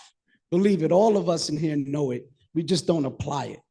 Now, one of the things we do differently than other nonprofits is we use culture as a weapon. Culture, right? Just the simple thing that we all grew up on and what we were all taught, how we know of our people, we infuse that in our practice. We put the unity back into the community, right? We put the neighbor back into the hood. We remove, like you said, the verbiage, changing the languages and restoring it to the point where people can relate to each other. We teach family at our organization. Every person is brother or sister, mother or father. And I tell them that we are literally, and in this room, we are all blood relatives, literally. As y'all all know the story, we were dropped throughout the country, all out throughout the diaspora, throughout the nation, and we all came at the same amazing means and met our other cousins here. That makes our family family. So I am your long distant relative. Hi, family. How y'all doing? How y'all doing out there? Welcome home. Yeah, so that's not complicated stuff. We're talking about some simple stuff, and we start with them very young, right? We work with young people as young as special 4-year-olds and up to adult, elders. And some of them that, when we work with them, they just as childish as some of the babies. And the babies, some of them are so much more intelligent than some of the elders. But we work with them as young as we possibly can have them, and we infuse culture in them. We teach them family, we teach them neighbors, hood, we teach them how to be community. And we talk about how we are all co-responsible for the other. This is not complicated rocket science. This is the way that when someone passed away in our building, we all prepped and we brought something up to that house and we said, look, we all got to pitch in. Am I right? I don't know where you were. In New York, we had blackouts in 1977 and 2003. When the lights went out in New York City, everybody came together. And I submit to the room an analogy that I use all the time. I'm glad that we're doing bad. I'm glad that we're doing bad. There's something about us as a people when we're living in during bad times. Black folk, we come together like nobody else have ever seen come together before. Sometimes it takes us to get another Trump term for us to be reminded that we are not out of the quicksand. Some of us got too comfortable. As my brother mentioned, we worked hard when there wasn't any money. Now we've been able to conjure up a couple of dollars, and some of us forgot what activism is about. Right? We hung our shoes up. We don't come back up to our elders and sit back at your footsteps and continue to get the lessons, because now we think we know it all. We ain't doing nothing different. We ain't doing nothing new than you all did. I stand on you all's shoulders. And I tell the young people that I'm working with all the time, don't think that we are the founders of nothing. We didn't pioneer none of this. You can't tell me that the Nation of Islam wasn't walking in our canvassing in our neighborhoods before we started doing it. You can't tell me that the Panthers wasn't out there shutting down the drug dealers and, telling the people to stop shooting and killing each other. This is nothing new. That's right. It's all in our history books. It's culture. Culture is our secret weapon. And so when we pick back up the book, and like you said, we replace the gun with the book, now the young people, as everybody, others have said, there's nothing dumb about us, man. We're the brightest people on the planet. And all we have to do is say, like you just said, Mother, that the gun doesn't kill people, people kill people. So if you put the gun and that's the only option in front of the kids, that's all they're going to pick up and use. Am I right?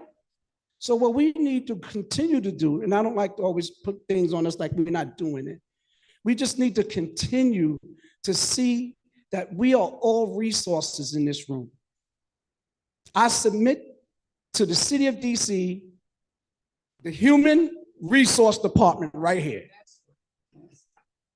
We all are HRs, all of us. Every last one of us got resources. If we all put it on the same boat, on the same stage, you'll see how much in this room, how much resources that we have, literally right in front of us. In our neighborhoods, we've proven we don't have to go far. We are the first responders.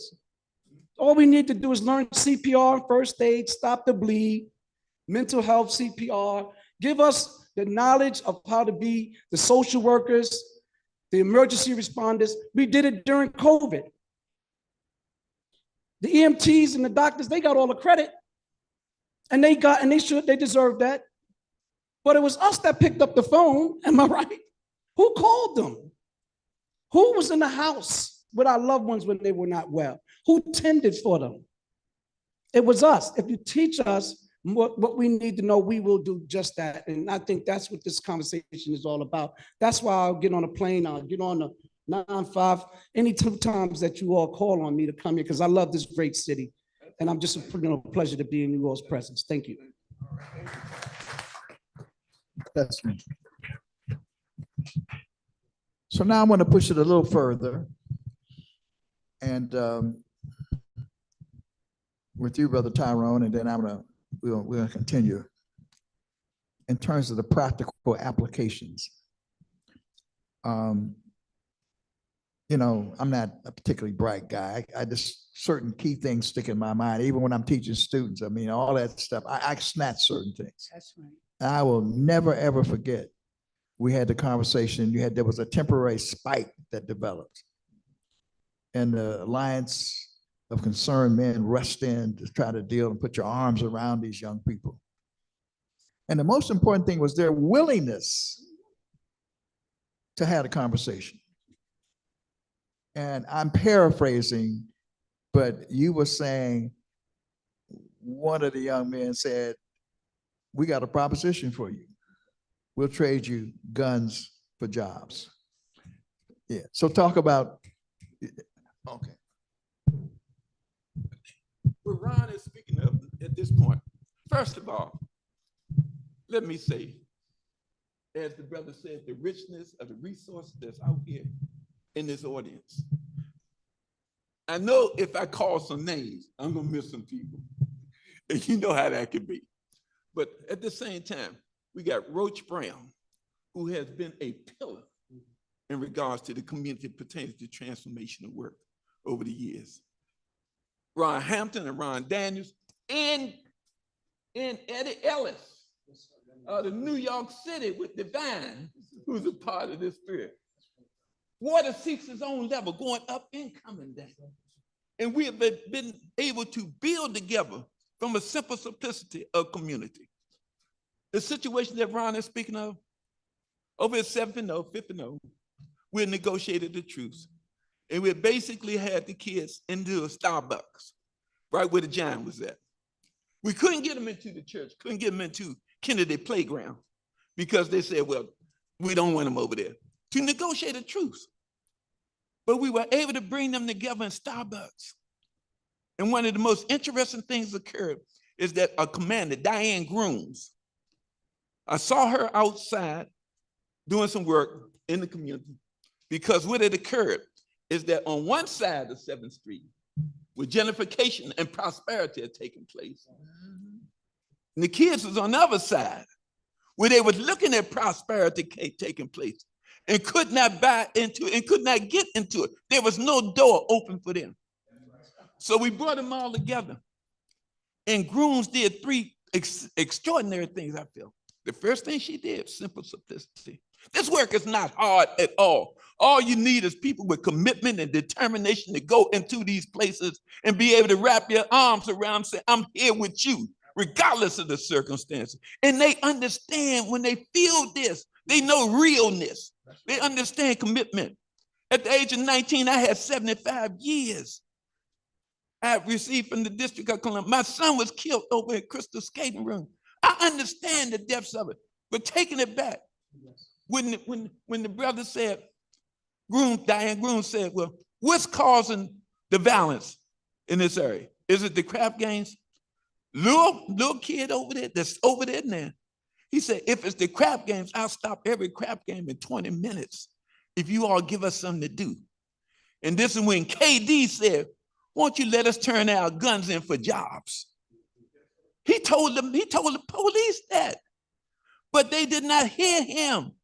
What they did is raise the rewards for guns. These kids wasn't looking to be a part of something. So when he said that, we was unable still, I'm gonna cut you, to get the city to understand from a grassroots perspective, bottom up, the solutions is in the problem. That the kids will turn in their guns for real opportunities. But the city was not hearing that. And almost 5 months later, the city came down on these kids with conspiracy charges. Some of the big narcotic deals had Mercedes-Benz. These kids were riding around on bicycles.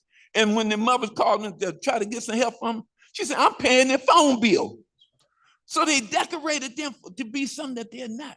But I will end in this point here. Our kids are waiting for individuals to come to them and be willing to help to navigate them out of these hellholes that they are in. And it is up to us as Black men and women, because ain't nobody gonna do it for us. We understand that. We gotta go into these places, into these communities. The group I'm in, I'm finished with this, called Cruise. Every 2 days a week, we've been volunteering for 3 years doing safe passage program, being at the schools on Eli and Minnesota Avenue, when they go into school and when they come out, giving them snacks, giving them love, giving them commitment, and they seeing us. They seeing Black men and Black women that's not getting a dime, but just to be there with them, to help them navigate that, building relationships with them. The basic things we have, the basic things that's occurring that will make a difference for us. We are the solutions, and there's no ifs and buts about that. Don't let anybody tell you that you're not.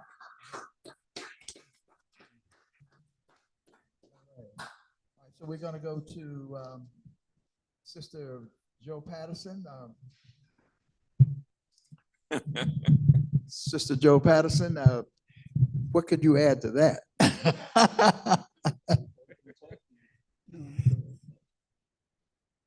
I'm thinking that we're already plus. We don't need to add anything. We're already there. But I do want to Put the mic, pull the mic closer, please. But I do want to talk about something when you have up here DC and chocolate cities in danger. Isn't it amazing, as you said, when the trumpet comes back, we talk about something that we already know that exists, and that is this will always be Chocolate City, because that's the legacy of this. This is the world's capital. It's not just the United States capital. This is the world's capital. Everything and everybody comes here. And even our children would say, this is not no Chocolate City. This is not, because they don't know the legacy. That's what I said earlier about we have to continue to do the legacy work in teaching us our self-worth. And so when you say, what can we add? What we can add is that we begin, as I said earlier, about data. We don't look at the process, but the need based on what is in relationship to what is, because every circumstance, the problem itself is the same, but we just in different times. It's the same, they call it the desert food. They call it, now they're calling it, we the murder capital. But even if we reverse and talk about how we're killed every day through systemic failure, just systemic failure by itself. And if we just stop and look at, I think my queen sister there, Denise Rolark, talked about the church. She said earlier when we talked about the church is inside. And I think earlier we were at another session in Rakia today. She said all the different places that she went to church, and one church said she couldn't wear pants. So when we talk about what we can add is that everything's the same, but we got to move different. We have to move different. And we have to clearly understand, and I love you keep on reminding us of the AI, the ITT, which to me is superficial. Because when it shuts down, we still have to use our natural form of our own hands and feet. That's right. Sure. And so I go back to our legacy sustains our wealth. And I don't know if y'all understand what I mean about that, but in the facility where I work with those young people, when they don't know who MLK is, they don't remember the Black family reunion. I think everyone in the city should be upset because no one brings or talk about the legacy of the Black family reunion. That's just a simple matter that we don't do anymore. And remembering Dr. Heights when she was challenged by the Jews and all the different nationalities, why you gotta call it Black family reunion? She said, well, y'all got y'all categories, but we are the source of everything. And I keep telling my children, listen to me over at that facility. They say you criminals. They say Black mothers are lazy, don't work, on drugs. on and on and on and on. But I've been trying to figure out for a long time, even when I worked at Neiman Marcus 14 years part-time, why do we babysit their kids? Why do we cook their food? Why do they continue to rape Black women? But they say we are endangered species. I'm trying to figure out, what is it about us that you still don't want us in the midst of your life to elevate you? And I have come to the conclusion it has to be our spirit. Because how you gonna want somebody around you all the time and you say they're killers, they murderers, and I'm telling you, I see Black mothers walking down with the baby. We're raising their kids and our kids are suffering because they smart enough to keep us away from ours. And that's where the extended family comes in. Right. Well, I think there's some convergence of ideas too, because AT is talking about, he says culture, you say legacy. They're really the same thing. That's right. Right? It is really about the whole, if you don't know where you come from, any road will teach you there. I mean, so again, it doesn't mean that you can't have a successful model. I happen to believe that the best and the most successful model, and Dr. Maulana Karinga said it many, many years ago. He said the key crisis to Black life is the cultural crisis. Knowing who we are, knowing from which we've come, and that can take all kinds of manifestations, including the elders in our families just telling the stories of what they came through. That's right. I mean, recently I had, and I'm out of turn a little bit, I had Barbara Arnwine on my show, my radio show. And she's a super bad sister, warrior woman. And so I opened up the conversation by having her just share, well, how did you get to be who you are, such a strong freedom fighter? She talked about not being down south, but up south in California, which was segregated, where they had segregated hospitals, not down south, but up south. And for whatever reason, I forget what the circumstances was, her father took the mother to what was supposed to be the wrong hospital, to the white hospital. And when taking her to the white hospital, the team didn't know what to do. Well, you're in the wrong place. But as it turned out, there was some sensitive person in that hospital that said, no, we are going to give birth here. So in a way, she was saying, I was a freedom fighter, baby. She was born in that, but just the idea, there are a whole lot of young people who have no clue about segregation, what it was about, and the indignities and the suffering that people went through. But that's helped fueling her today. So again, that history, it seems to me, is incredibly important. Now, AT, I want you to tell us a little bit about your approach, not only in terms of history and background, because a lot of people are hearing a little bit about this in the news today. And you and Tyrone and a number of other people have come up with a methodology, and I may not announce it right, so to speak, but it's the whole notion of peer level violence interrupters. And y'all have been interrupting. I mean, and it's in different ways and different people, but this essence of it, certainly man up users and so forth. So would you just share, as we get ready to transition to our resource people who are in virtually, what that looks like? So what it looks like, it's really, again, us using our best of our best, right? We use pretty much our people from within the community, those that are closest to the problem are the best ones to come up with the solution. So who would have figured that people who've been going through what we've gone through all our lives, all the problems that you hear our young people endure and all of the above, go to jail and prison, that one day that all of those endeavors and those experiences would one day come to be an asset to the work that we need to do to rebuild our neighborhoods, right? So a lot of the people who we are now welcome into this space are people who have lived there and done that already. These are folks who have been through it already.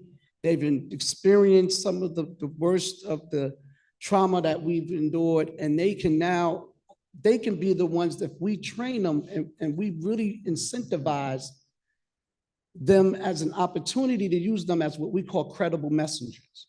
Right? We use them as credible messages where they come in and they have this credibility, this influence that they've garnered over the years of growing up in the different wards here in DC, and those that have been disenfranchised and locked out, and now they've been jobless. We tell them, look, we're gonna give you a job, we're gonna pay you a living wage, we're gonna give you some training, we're gonna help prepare you to, guess what, work right back in the same area and neighborhood where you grew up. And all we asking them to do simply is we charging them to go to develop a relationship with the young people, or those people, and they all got to be young, but with the very people in their neighborhood that has the potential to possibly be violent on their neighbor. And that's really the work. It's not, again, it's not rocket science. These folks have been there all the while. They've been unused goods. They've been sitting in under our nose.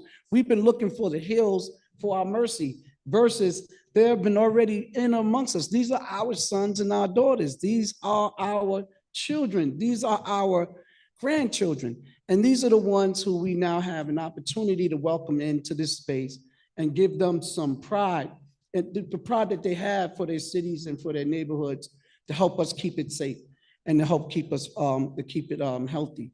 And so I think a lot of people do not understand the value that sometimes they haven't been told that growing up that they have value.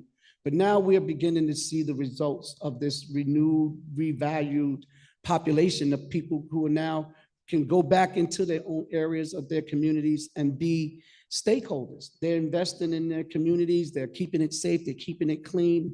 And that's really what, to me, makes the best formula versus to, wait for someone to come from outside, to come inside, teach us some things that we already know.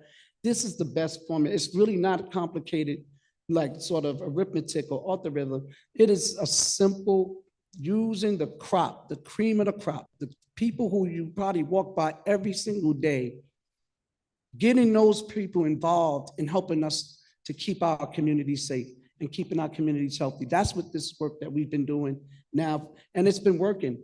And that's why you see in here now that there is, these huge reductions in violence all across America in these very Black and brown urban cities. Right.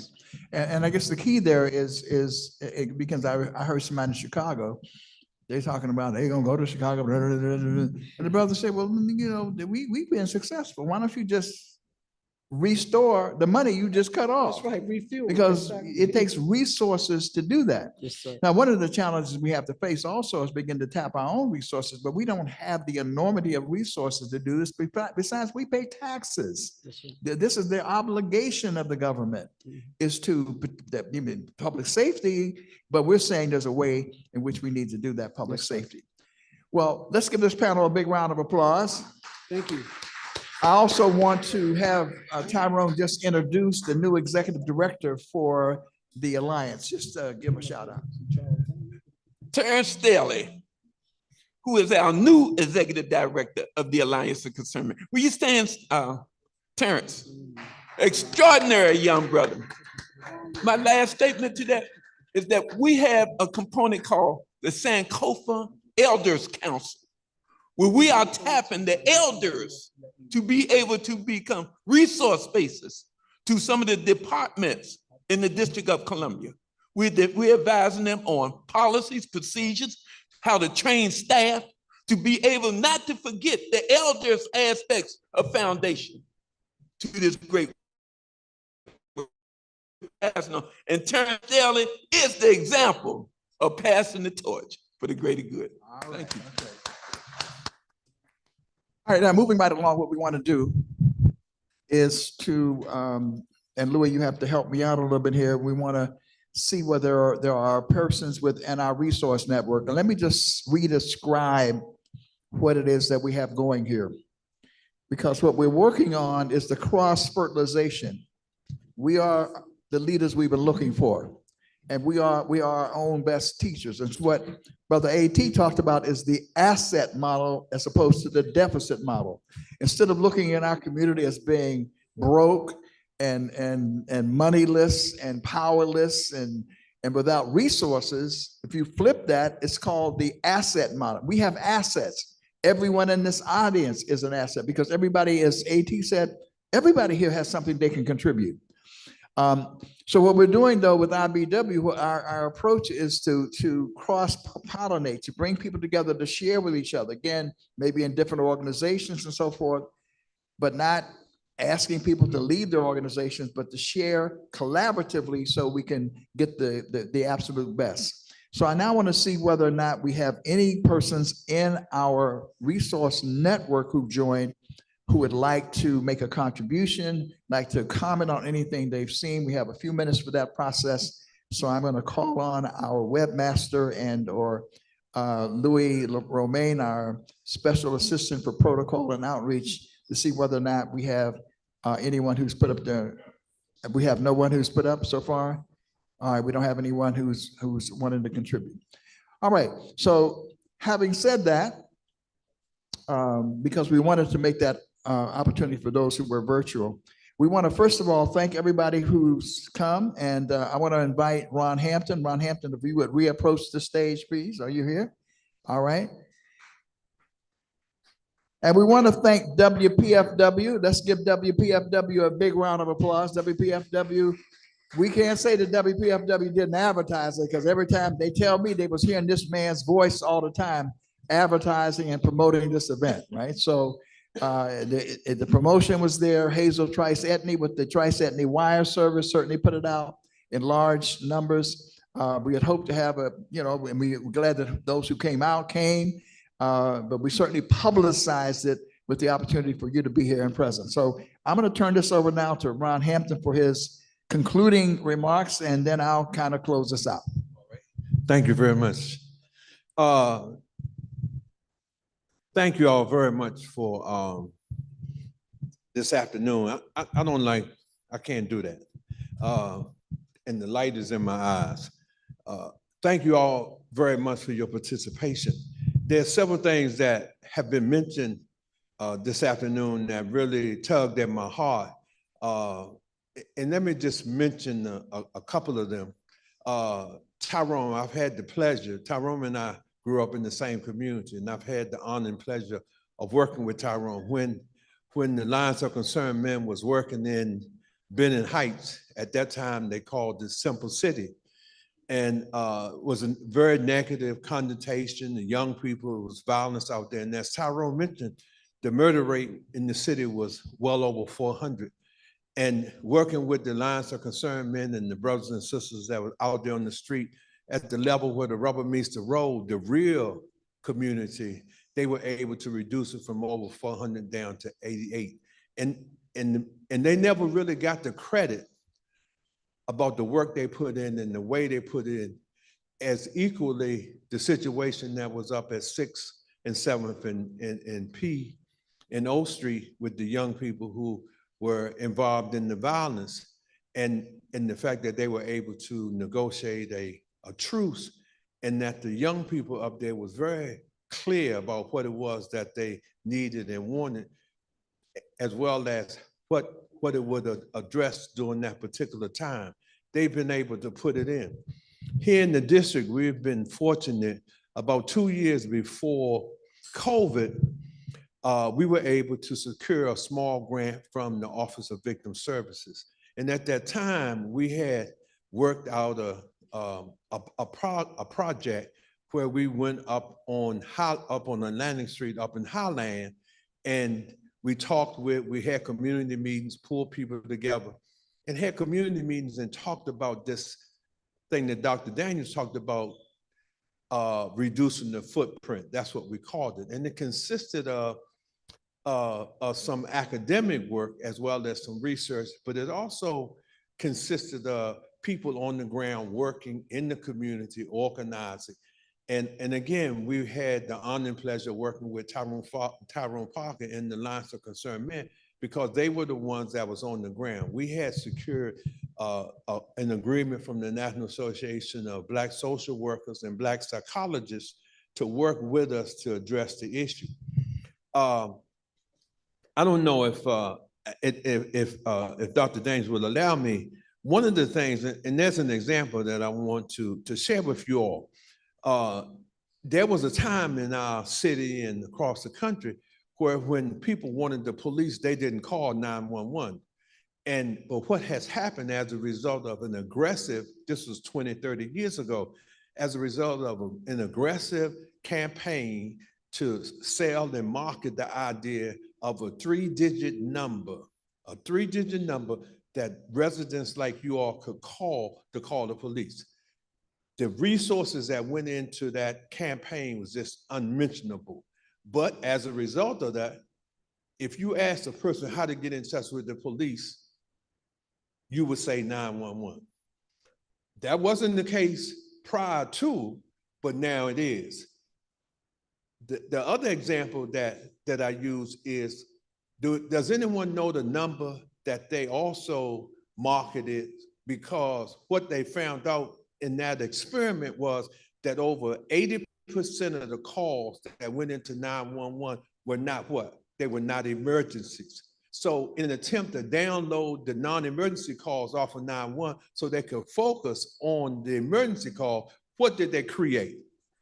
311. That's exactly right. And so why do we call 311? And the point that I'm making is that that's the conditioning and the marketing and the other things that are taking place that have us in the place in our communities and relying on something that doesn't work. One of the things that we found out when we were in Highland is that as people were conditioned to call the police, what was really happening was that when the police got there, they didn't do anything. So the question is, why would you call somebody to handle something that don't take care of it once they get there? Once we went through that process, and it was a process, because they had to unlearn what they had learned. And once they unlearned what they had learned, and we identified the resources utilizing the asset evaluation process or asset survey process in Highland, the real issue is that the resources to address the issues that were happening in Highland existed in Highland. As Tyrone often says, most of the time the solution is in the problem. That's exactly what he says all the time. And it's very true. And he says that from experience because he's done been there. So that's what we're talking about.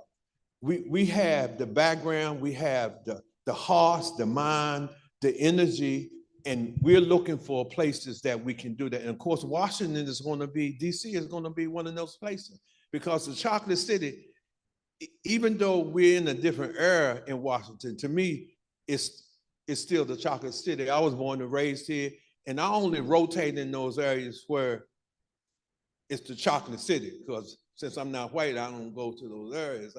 I go to the areas where the black folk live, where I live, where I enjoy being with people that look like me. So it's still the chocolate city, and that community is still here too. So we hope that maybe other cities, other communities will consider the opportunity to have the conversation, because it is about unlearning the process or the past so that we can create a new beginning and talk about how we can protect our community, because the solution is in the problem. And there's evidence that, as Mr. Mitchell and others have talked about it, there's been this significant decrease in crime and violent crime across the country, not just in the city, but across the country. And it's a result of the fact that we're working in our own communities, doing the kind of things that really address what the issues are, because we know what the issues are. And so let us do it. And so that's what our project is really about. And let me say in closing, thank you all very much. I love you. Look forward to working with you.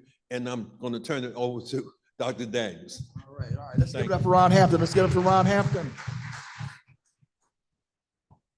All right, we're going to be closing out. Let me just first and foremost just thank all of our panelists, all our participants, all of those who came in person, but all of those of you who are watching virtually. We are streaming this, and so that people can catch on and can watch it from all over the country. I want to Also, just thank our IBW Chair, Chairman Rick, and to the IBW board members. I think we had our incoming chair come down from Philadelphia. I don't know whether she's still here or not, Amita Sanders. Sister Amita Sanders, but just give our Sister Amita a big round of applause. She's still here. And also, we have another dedicated local member who's with us, and she's overcoming some health challenges and so forth, but she was willing to come out. Dr. Lovelace, would you just give her a round of applause, working with our local committee? And again, all of you who came out. Well, I want to close by just coming with a couple of overarching themes, and Ron has touched on them, and we saw that coming out in the panel. One is that violence is down in our community. But let me just also quickly say something else, because we also work on this issue. The degree to which gentrification has also contributed to the problem. When they began to unpack the situation in Chicago, one of the things they found out was that the gentrifying of Chicago had broken up neighborhoods and broken up communities, and actually had thrown people back together in certain situations where that had been unfamiliar, and maybe some had some beefs and that maybe we shouldn't have, but did, and that has contributed. And Washington, D.C. is the most gentrified city in the nation. And so it's important to put that out as a factor as well.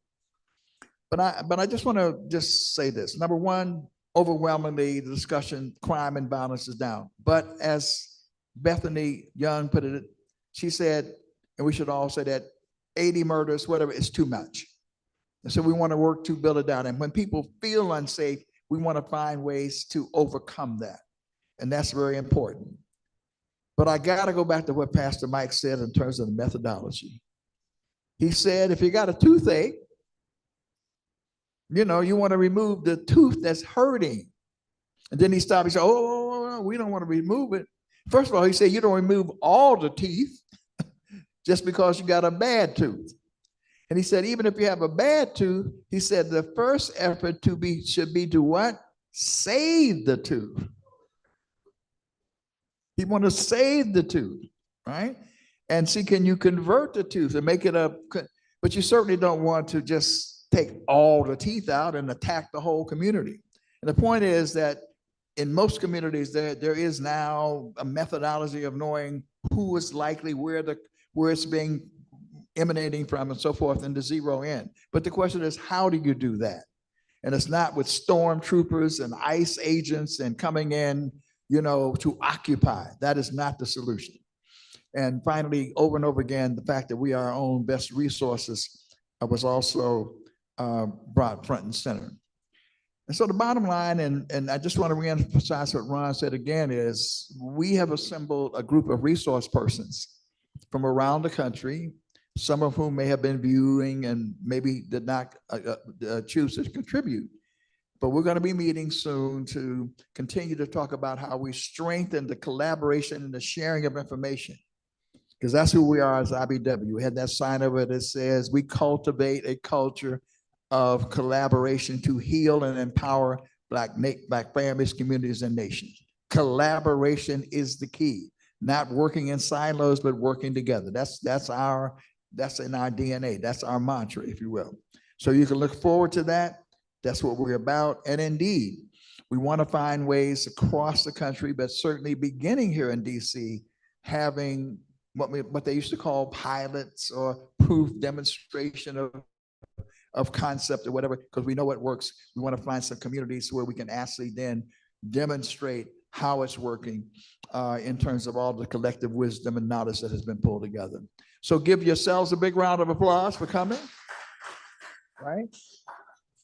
And this will bring our program to a conclusion, but I always believe that we should close on a high note. So for those of us who are here, we're going to do at least 3 Harambees, and then we can consider ourselves dismissed. So would you all just rise, those of you who are still here, and we're going to do we'll just do 3. but it's just the idea. Harambee, that is the Swahili word for let us all pull together. Let's all pull together. And so we're going on 1, 2, 3, and then we'll do 3. 1, 2, 3. Harambee, Harambee, Harambee.